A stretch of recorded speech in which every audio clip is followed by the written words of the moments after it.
Hoy vamos a hablar un poco del manejo del café en la post cosecha. Es uno de los aspectos más importantes, porque de esto va a depender mucho lo que nosotros logremos hacer y desarrollar para ofertarle el café a nuestros clientes.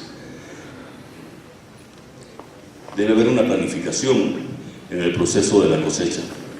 Los productores interesados en producir café de calidad diferenciada deben realizar actividades con el objetivo de asegurar la calidad del café antes y durante la cosecha, planificando las labores de recolecta del café y aplicando un buen manejo cultural. El tamaño de la finca, o sea, área y volumen de la producción promedio, el manejo agronómico de la finca, la variedad de café cultivada, los estadios florales registrados, la influencia de los factores climáticos en las etapas de floración y formación de frutos de café, la inspección de campos para la valorización del estado general de la cosecha, la planificación topográfica de las áreas para definir la secuencia de la cosecha, la cantidad de recolectores que se hayan disponibles y la planificación del corte por área y cantidad de cosechadores. Esto, ayer les comentaba, que nosotros debemos dejar de lado la mentalidad de ser finqueros y convertirnos en empresarios.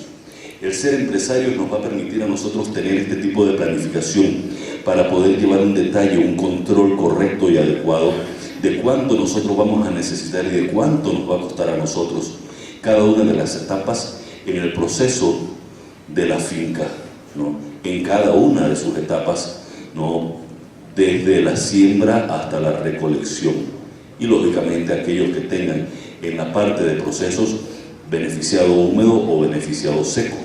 Entonces, estos son aspectos realmente que tenemos que tomar en cuenta para ello. Don Héctor. En la recolección, el corte selectivo, solo granos maduros que se caracterizan por su color rojo intenso. La mezcla de café verde y maduro al inicio y finales de cosecha afecta la calidad de la taza y disminuye los rendimientos considerablemente. Entonces, si nosotros estamos determinados a tener un mercado de calidad, lo que tenemos que hacer es recolectar 100% la cereza madura, lo que implica que vamos a tener que pasar por la finca todas las veces que sea necesario, ¿no? Eso es parte de las exigencias de la calidad, ¿no? Quizás ustedes dirán, bueno, es que no tenemos el personal suficiente o realmente es un poco oneroso. Bueno, sí, son parte de las cosas que tenemos que hacer para poder mantener ese concepto de calidad dentro de nuestra plantación y con ello entonces lógicamente tener esos nichos muy particulares. Pero esto es parte de lo que nosotros tenemos que hacer. 100% de la fruta tiene que estar roja. Si vamos a tener procesos diferentes, si no vamos a hacer exclusivamente lavados, por ejemplo, entonces también tenemos que tener pendiente procesos de que si vamos a ser naturales, ¿no? Y hacia dónde vamos a dirigir esos naturales. Entonces la cereza debe ser rojo color sangre o debe ser color uva, ¿no? Para determinar la cantidad de azúcares que en su debido momento vamos a tener en ese grano. Entonces ahí también tenemos la posibilidad de jugar un poco en el momento de la recolección. ¿Sí? Se pueden citar múltiples fundamentos técnicos para justificar que el café sea cosechado solamente cuando su desarrollo y madurez han alcanzado la plenitud. Grado de madurez y de sanidad.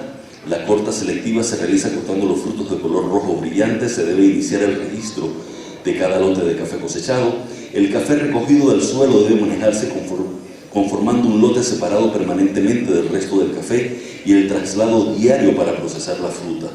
O sea, nosotros no podemos recolectar la fruta, ¿no? Y procesarla 2 o 3 días después, ¿no? Nuestros recolectores al momento de recolectar no pueden agarrar y poner el saco y dejarlo al sol, por ejemplo, ¿no? El saco debe ser recolectado y debe ser puesto a la sombra para que no haya un proceso que acelere esa fermentación, porque inmediatamente nos va a alterar las características de taza.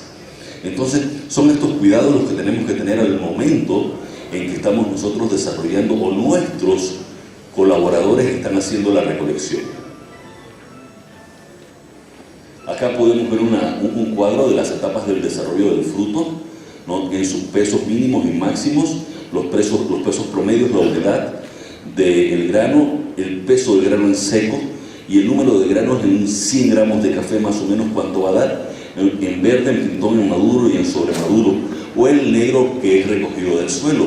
Entonces allí se los dejo a ustedes para que ustedes tengan ese proceso de evaluación, ¿no? Y tengan una herramienta que les ayude a ustedes a determinar, ¿no?, la rentabilidad, por ejemplo, de lo que ustedes ganan o dejan de ganar, ¿no?, si no hacen adecuada y correctamente bien la recolección. Seguimos.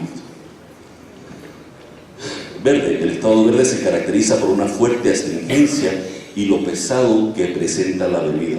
Por ende, no podemos recolectar café verde. En el estado semimaduro la astringencia disminuye, pero las cualidades de sabor se presentaron en forma débil y el aroma se comienza apenas a desarrollar. Y cuando llega a madurar óptimamente, existe una mayor expresión de las cualidades y un mejor balance de la dulzura y acidez, lo que proporciona sabores agradables, además de gran incremento en el aroma característico del café. Entonces, eso es el punto exacto, ¿sí? Seguimos. Una vez el fruto esté sobremaduro, comienza la degradación y el desequilibrio de los atributos, apareciendo sabores vinosos como efecto de la fermentación, y al llegar al estado seco, la bebida presentó sabores producidos por la fermentación de la cereza en el árbol, o sea, sabores a madera. Por ende, no se puede recolectar así, porque vamos inmediatamente a cambiar las características de sabor de nuestra taza, ¿sí? Y acá lo vemos. El grado de madurez y la presencia del mucílago, ¿no? El grado de madurez óptimo se manifiesta por el desarrollo pleno del mucílago, ¿no? Verde, extrema izquierda, extrema derecha, rojo, óptimo. Miren ustedes la cantidad de mucílago que tiene uno y otro, ¿sí? Eso, lógicamente, afecta e interfiere en las características de calidad. Y recordemos que lo que nosotros estamos tratando de hacer es hacer lotes de calidad. Eso es lo más importante. Cada lote de café recibido debe ser identificado con un código, medición de la cantidad de café que se recibe para su procesamiento, un muestreo y el análisis del café recibido. Cafés maduros, inmaduros, sobremaduros, seco en fruta y mezclado. Cuando yo recibo, ¿no?, y esto es en parte del proceso de la trazabilidad que nosotros desarrollamos en nuestras fincas, ¿no?, yo tengo un control por cada una de las personas que me entregan la fruta, ¿no? Nosotros normalmente recibimos la fruta por peso a todos nuestros recolectores, pero vamos agarrando pequeñas cantidades de cada uno de los sacos que ellos nos van entregando y hacemos una prueba a través de una probeta en donde agarramos un promedio de 100 granos y de esos 100 granos entonces nosotros vamos evaluando la cantidad de granos verdes, la cantidad de granos pintones, la cantidad de granos secos, la cantidad de granos chasparreados, si en el caso tal los hubiese, ¿sí? Y entonces ahí vamos haciendo la separación. Normalmente, volvemos a reiterar, es 100% la cereza madura. Lleva quizás un poco de costo y un manejo mayor, pero es la única manera de poder yo mantener los criterios de calidad dentro de nuestra finca, de toda la producción que nosotros mantenemos. Entonces, al final se hace muy mecánico, ¿no? Y entonces ya el personal tiene esa capacidad de hacerlo muy rápido y eso demorará un par de minutos realmente hacer ese tipo de evaluación que lo hacemos de manera automática, ¿no? y de manera muy fluida, pero eso nos va a permitir a nosotros llevar los controles de calidad de cada uno de nuestros lotes. Seguimos, correcto. ¿Sí? En los tipos de procesos: lavado, fermentado, semilavado, los mucilaminados, mieles y naturales. Entonces, ahora en los últimos 2, ya vamos para 3 años con esta cosecha, ¿no?, aparte de los honeys, de los lavados, de los naturales, hemos reiniciado con los procesos de los cafés fermentados, los dobles fermentos, las maceraciones carbónicas que las estamos haciendo en tanques de acero inoxidable con temperaturas controladas, en donde le inyectamos dióxido de carbono por ejemplo, tenemos la capacidad, si queremos incrementar las características de acidez de nuestro café, entonces mantenemos una temperatura controlada interna dentro del tanque de 8 a 12 grados promedio centígrados, y eso lo que incrementa son las características de acidez, ¿no?, de nuestra taza. Pero si, por ejemplo, queremos incrementar las características de dulzor, entonces la temperatura promedio viene siendo más o menos de entre 18 y 20 grados centígrados, y eso lo dejamos más o menos por 60 horas dentro de esos tanques, y luego entonces lavamos, y al final lo que tenemos como resultado de taza son o acideces muy claras o dulzuras, ¿no?, muy fuertes. Entonces eso es lo que nos permite a nosotros este tipo de procesos. Lógicamente hay clientes que lo están pidiendo, que lo están solicitando. No es un proceso barato. Lamentablemente cada tanque de 20 latas de café cuesta más o menos $6.000, pero lo que al final ello representa en términos de la venta, pues se paga solo, ¿verdad? Seguimos. En el caso del beneficiado húmedo, tenemos la remoción de piedras, palos y otros objetos a través de los desperadores, ¿no? Seguimos. En otras épocas teníamos sifones y utilizábamos una gran cantidad de agua, ¿no? Estos sifones que ocupaban, ¿no?, miles de galones de agua ya no se utilizan. Ahora utilizamos sifones mecánicos, que con ello empezamos nuestro proceso de calidad en el beneficio húmedo. Estos sifones mecánicos utilizan muy poca agua, y empezamos con una clasificación de la cereza, en la cual hay 3 clasificaciones inmediatas, y que nos están permitiendo desde un principio tener esa posibilidad. Ahora, hace unos meses atrás, estuvimos viendo un equipo que es como una clasificadora electrónica que se utiliza para el café verde, ¿no?, el ojo electrónico tipo Celtron, que ustedes conocen en los beneficios secos, pero estuvimos viéndola para la cereza. Es un ojo electrónico para la cereza.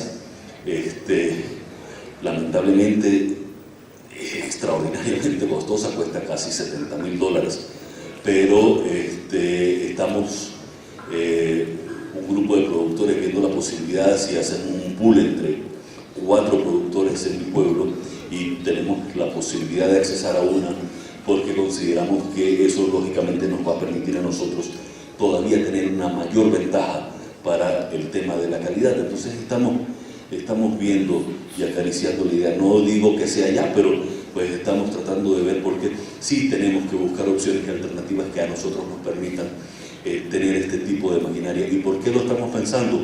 Porque lamentablemente nos estamos quedando sin mano de obra. Nosotros tenemos unos colaboradores, que es una etnia, que son los 9 bugles, que son las personas que nos colaboran a nosotros en la época de recolección, pero por políticas estatales, por políticas gubernamentales, el Estado les brinda a ellos algunos apoyos económicos, y al brindarles este tipo de apoyos económicos ya no tienen la necesidad de salir de sus áreas comarcales para trabajar, porque ya les regalan el dinero. Entonces, al tener esa ventaja económica ellos, estamos nosotros los productores en desventaja, porque ya no tenemos entonces la mano de obra adecuada para poder hacer la recolección, y eso entonces nos está obligando a pensar en que vamos a tener de alguna manera que mecanizarnos en nuestras fincas, y al tener que mecanizarnos en nuestras fincas, pues la recolección ya no va a ser como hasta el momento la hemos venido haciendo 100% la cereza madura. Entonces estamos viendo, si nos tenemos que mecanizar, buscar las opciones que nos brinden a nosotros seguir manteniendo esas características de calidad que hasta este momento nos están distinguiendo. Seguimos. Procesos de despulpados, ¿no? Máquinas que todos ustedes ya conocen. Seguimos, ¿no? Despulpadoras de discos. Seguimos, ¿no?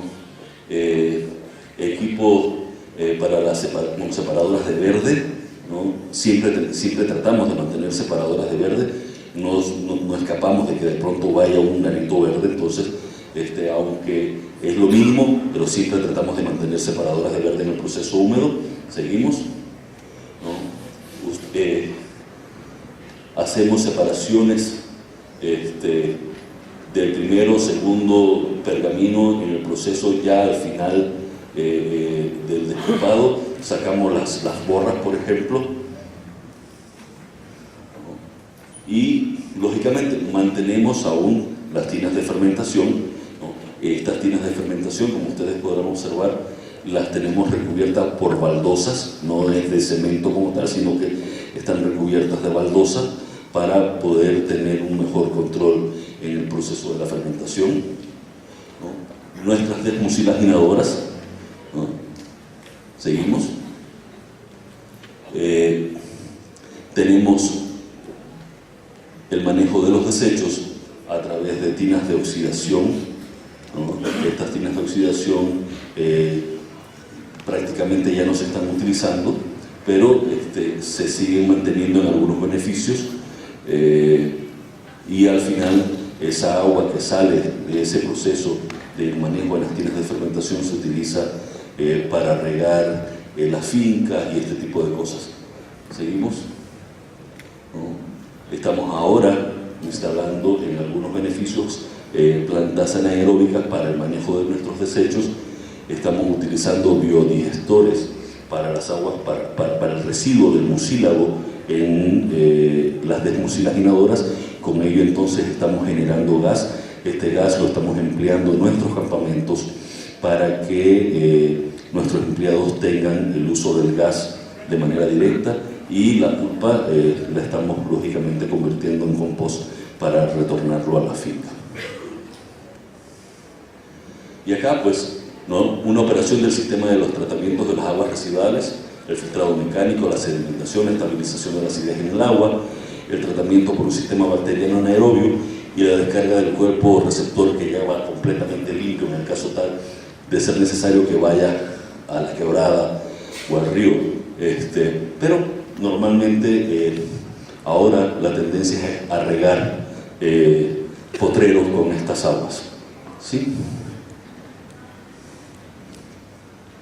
Acá un esquema del reactor anaerobio, ¿no? En la parte superior está el almacenamiento de gas, las capas de espuma a 3/4 partes, casi a la mitad las capas del sobredrenaje.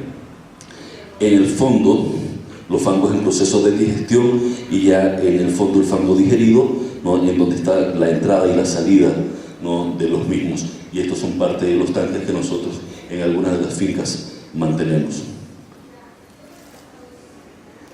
En los tipos de secado, el secado en patio, a través de pequeños invernaderos. Estas acá son las camas africanas que tenemos nosotros en nuestro beneficio. Como podemos observar, como les decía ayer, tienen 60 metros de largo, tienen capacidad para 50 quintales de café. Y pues no dejamos de lado también las guardiolas, que siempre las mantenemos para tratar nosotros allí de tenerlas para casos de emergencia si el mal tiempo nos impide secar en el patio y secar en las camas africanas. Seguimos. Cada uno de los lotes está debidamente identificado, ya sea que esté en el patio, ya sea que esté en una cama africana, ya sea que esté en una guardiola. La identificación para el proceso de trazabilidad, es fundamental. Nosotros no debemos dejar de hacer este proceso de identificación, porque es lo que nos va a permitir a nosotros que cada uno de los lotes que estemos desarrollando tenga esa trazabilidad y podamos decirle a nuestros clientes, ¿no?, qué es lo que hemos hecho con este lote. Seguimos, Héctor. ¿No? Es importante mantener las características de humedad. Ustedes saben que el café debe al final tener una humedad entre un 11 o un 11.5%. Ayer, cuando estaba tostando nuestras muestras y estábamos tostando un café natural, uno de los chicos me preguntó que cuál debe ser, por ejemplo, la temperatura que debe tener, la humedad que debe tener un café en proceso natural. que si estaba a 11.5 o si estaba al 12% de humedad, y yo le dije que no. Nosotros manejamos nuestros naturales con un promedio de humedad del 9%, ¿no? Y la mejor característica de tasa me da al 8.5% de humedad. Eso lógicamente va en contra un poco mío como productor, porque si lo seco a 8.5, 9, lógicamente estoy perdiendo peso, ¿no? Pero esa parte se ve complementada al final con el precio de lo que nosotros vendemos. Entonces sí sacrifico un poco en ese sentido el peso del producto, pero mantengo una mejor característica de tasa al final, ¿no? Y recuerden que yo lo que vendo es tasa en verde, pero que al final es tasa. Entonces eso me va a permitir a mí tener, ¿no?, un buen producto y un mejor beneficio económico, y mi cliente al final va a tener lógicamente un mejor producto. Seguimos. Recordemos que los procesos de secado, ¿no?, van a una velocidad decreciente, ¿no? La superficie ya no está húmeda o la eficiencia de la descarga es reducida. Siempre debemos secar del centro del grano hacia afuera. Por ende, los secados deben ser muy lentos, ¿no? En algún momento, en un beneficio en este país, no voy a decir dónde, muy grande, yo llegué y estaban secando, y resulta ser que cuando fui a ver el termómetro de esa guardiola, la temperatura que había en la masa decía 72 grados centígrados. Casi me voy de espalda, ¿no? Yo normalmente seco a 38 grados centígrados, ¿no? Es la temperatura interna en la masa, en mi guardiola, y a las 7 de la mañana inicio el proceso de secado, ¿no? Y a las 7 de la noche apago el horno y mantengo esa temperatura, y de 7 de la noche a 7 de la mañana la guardiola continúa funcionando, ¿sí? Sigue dando vueltas. Entonces mantengo ese ciclo como si fuera el ciclo de día y de noche, el ciclo solar, ¿no?, para mantener las características de calidad, ¿no? Y demoro 4 días promedio en secar una guardiola de 120 quintales, ¿no? Y ahí, en ese beneficio, demoraban apenitas, casi 2 días, en secar una guardiola de 120 quintales. O sea, la mitad de lo que yo hacía a 72 grados centígrados. Entonces, lógicamente, recordemos que el grano de café es un ser vivo, ¿no? Entonces, si nosotros, ¿no?, secamos de esa manera, estamos alterando inmediatamente a ese ser vivo, y esas características de calidad, lógicamente, van a ir decreciendo. Entonces, en vez de nosotros, entre comillas, tener una buena tasa, lo que estamos haciendo es deteriorando la calidad de tasa que le estamos ofertando a nuestro cliente. Seguimos, ¿no? La humedad fluye desde el centro hacia la periferia del grano. Aquí lo podrán observar mejor, ¿verdad? Seguimos. El proceso de difusión interna de la humedad. Los cafés arábicos deben ser secados con bastante espacio para permitir la migración del agua del centro a la periferia. Esto no depende del tiempo, sino del grano. Hay un tiempo que el agua gasta para moverse del centro a la periferia. La velocidad con que avanza el secado depende de las características propias de cada semilla, definida como la velocidad de difusión de humedad interna. Para evitar pérdidas de aspecto blanqueado y de la calidad, sabor metálico, debemos tener un secado despacio, ¿no?, en el tendal o en la secadora. El control de la temperatura del café es crítico, con baja humedad cuando empieza el secado. Alta temperatura del aire no implica temperaturas altas del café, pues hay mucha agua a eliminar. Esto sucede entre el 55 al 60% de la humedad, pero en las etapas finales del secado las temperaturas del aire y del café son muy cercanas y hay un riesgo en el sobrecalentamiento. Los pasos críticos en el secado del café son control de la temperatura del café y el secado parejo de todos los granos para evitar pérdidas de calidad. Los stinkers, los sabores metálicos, los granos curvos, tortuosos, es una prueba definitiva del sobrecalentamiento. O sea que si tenemos, ¿no?, un calor dentro de la masa muy intenso, entonces vamos nosotros, lógicamente, a afectar el grano, y el grano va a tender a deformarse, Granos torcidos también indican que el secado fue rápido. La calidad en el secado exige temperaturas del pergamino abajo de 40 grados centígrados y la distribución pareja del aire caliente, ya sea bajo el sol o en la secadora. Yo recuerdo cuando yo era un niño, unos cuantos años atrás, ¿no?, ir a un beneficio de café en Panamá y había una brincona. Nosotros llamamos brincona a estas secadoras de aire que son planas, ¿no?, y que por movimientos oscilatorios el café se va moviendo del inicio hasta el final y hay mucho calor y mucho aire caliente, ¿no? Tienen una distancia de más o menos unos 7-8 metros de largo, ¿no? Se utiliza normalmente para presecar, pero yo recuerdo que en aquella época en este beneficio lo utilizaban era para secar café, no para presecar, porque tenían mucho volumen y demoraba una hora promedio, quizá hora y 15 minutos, desde que empezaba el grano a salir y llegaba al final. Pero cuando llegaba al final ya estaba en 11% de humedad. Ustedes se imaginan secar en una hora y 15 minutos el grano. O sea, eran otros tiempos, era década de 70, finales de los 70. Entonces, los conceptos de calidad no estaban vigentes, no había lo que hoy día estamos hablando, simplemente era café que se fermentaba, se lavaba, se secaba, se pilaba inmediatamente y se exportaba porque era la necesidad de la venta de manera inmediata. Entonces eran otras las condiciones muy diferentes a hoy día. Entonces yo tengo muy clara la imagen, años después, ese beneficio lo adquirí yo y en una esquina, limpiando el beneficio, estaba esa brincona. Por supuesto que allí quedó como parte de una reliquia, ¿no?, de aquellas otroras épocas, ¿no?, que simplemente nos permiten a nosotros recordar cómo se manejaban los cafés comerciales en la década del 70. Seguimos.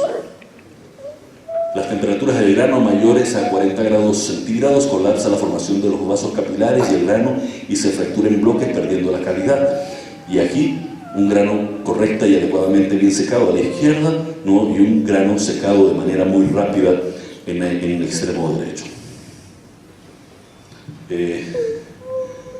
Veo que están tomando fotos. Tengo entendido, y me disculparán, pero yo tengo entendido lo que me han dicho los organizadores del evento, que al final les van a repartir las presentaciones, las ponencias. Entonces, si se la quieren asegurar, lógicamente están en plena libertad de poderlo hacer, ¿verdad? Pero recordemos que las presentaciones de cada uno de nosotros están ya en esas máquinas, ¿no? Así que las van a tener ustedes a disposición. Y si no, ya saben a quién ahorcar, ¿verdad? A mí no, porque ya yo la puse ahí, así que ahí la tienen, ¿verdad? La pérdida de calidad debido a la alteración de la fibra de grano. Miren ustedes, ¿no?, un grano bien manejado, bien seco, ¿no?, el color que tiene, que está a la extrema izquierda, y un grano mal manejado y sobresecado, ¿cómo se pone? A la extrema derecha. Nosotros en Panamá hablamos de un café sobresecado, le decimos requinteado, ¿no?, y se quiebra como el vidrio, lo mordemos y se quiebra, ¿no?, y ahí ya no hay manera alguna de mejorar la calidad.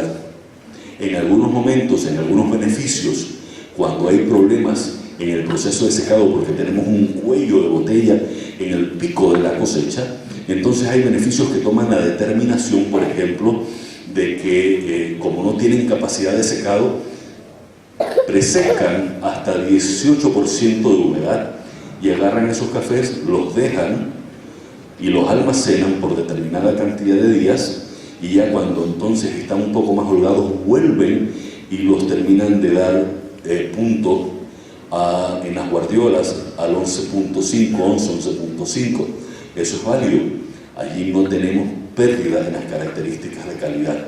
Pero si bajamos un grano de café al 8%, 7.5, 8%, allí dañamos inmediatamente las características de calidad de nuestro grano, porque ya no tenemos manera alguna de recuperar esa humedad tan necesaria para mantener las características de calidad del grano. Entonces ahí muere todo. ¿Sí? Entonces es mejor que tengamos que volver a secar que a secar demasiado. Tengan cuidado, por favor. Seguimos. Hay distintos tipos de almacenamiento, ¿no? Por ejemplo, en Colombia se utilizan muchos silos, ¿no? Nosotros utilizamos el del centro, estos silos de madera, ¿no? Y últimamente hay una tendencia, y esto está debidamente y científicamente comprobado, muchas personas en muchos beneficios lo que hacen es que simplemente apilan el café, permiten que haya ventilación, utilizan sacos de yute, ponen el café en sacos de yute, hay luz, hay ventilación, y eso lógicamente lo que hace es que altera las características de calidad del grano, y el grano envejece muy rápido, y eso no se puede hacer. El grano hoy día se almacena en bolsas de Grain Pro, ¿no?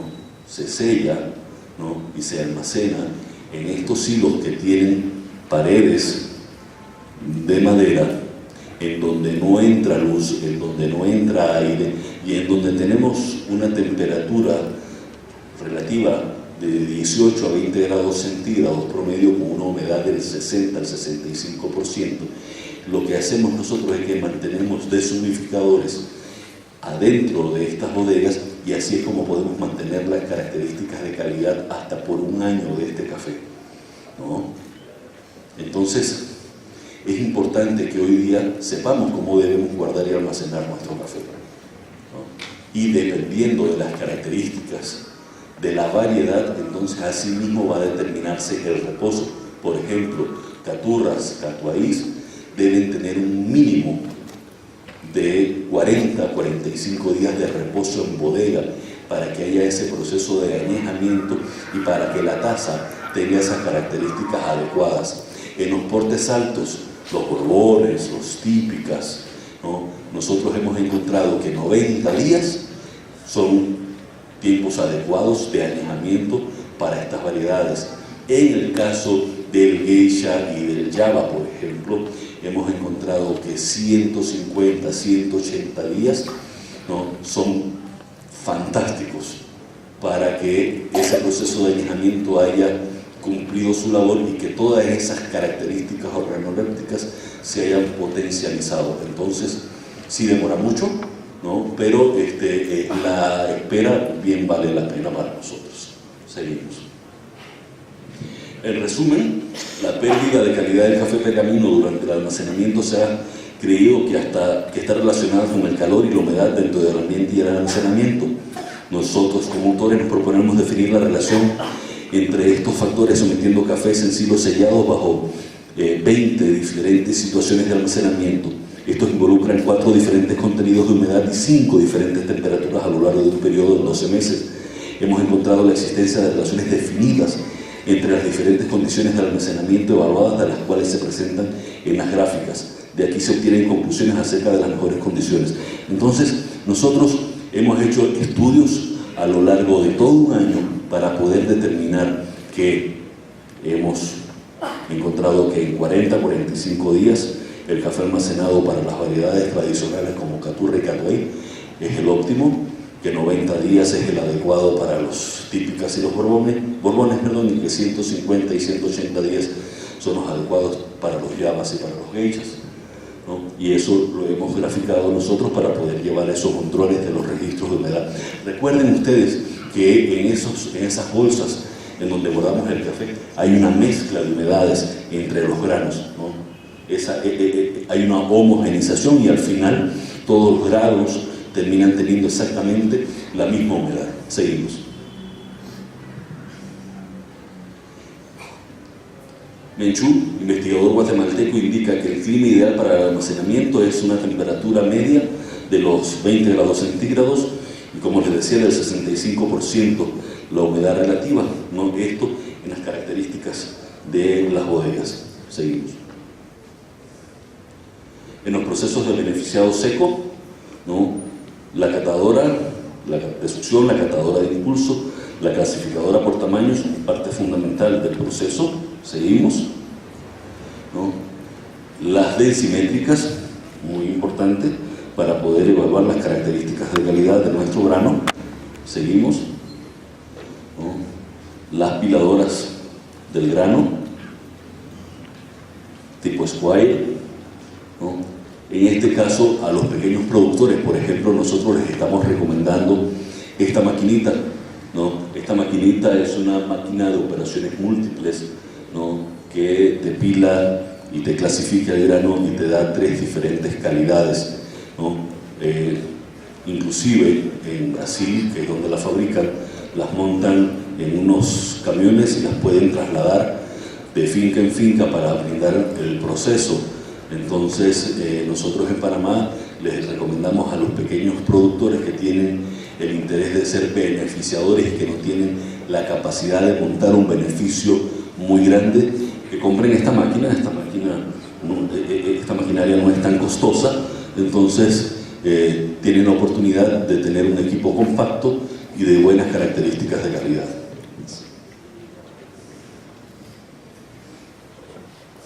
Nuestro producto lo pasamos primero por una clasificadora electrónica para sacar defectos por color, pero al final pasamos nuestro café a mano. Tenemos unas bandas en donde tenemos damas y algunos señores que son los que clasifican de manera manual, ¿no? Porque no hay nada mejor que el ojo humano. La electrónica es muy buena, pero el ojo humano es lo máximo, no hay nada como el ojo humano. Entonces nosotros hacemos 2 selecciones, una en electrónica, y terminamos de hacer la clasificación manual, porque es parte de lo que nuestros clientes nos piden y también es parte de ese proceso de mercadeo, ¿no? El que nuestros clientes vean a damas y vean a señores de la tercera edad trabajando en ese sentido, ¿no? Es parte de una motivación, es parte de un incentivo, y entonces también hay parte de un proceso de responsabilidad social empresarial de nuestra parte, y eso también le gusta a nuestros compradores. Y pues lógicamente, porque nosotros, volvemos al tema, vendemos calidad y ello al final nos permite tener la mejor calidad. Seguimos. E igual, al final, ayer lo comentaba, no, lo vuelvo a comentar hoy, ¿no? Catar cada uno de nuestros lotes. No podemos obviar ese proceso. Lo más importante es probar lo que nosotros vamos haciendo para poder ir poniendo cada uno de los lotes, ¿no? En el lugar que le corresponde, para poder mantener esa trazabilidad.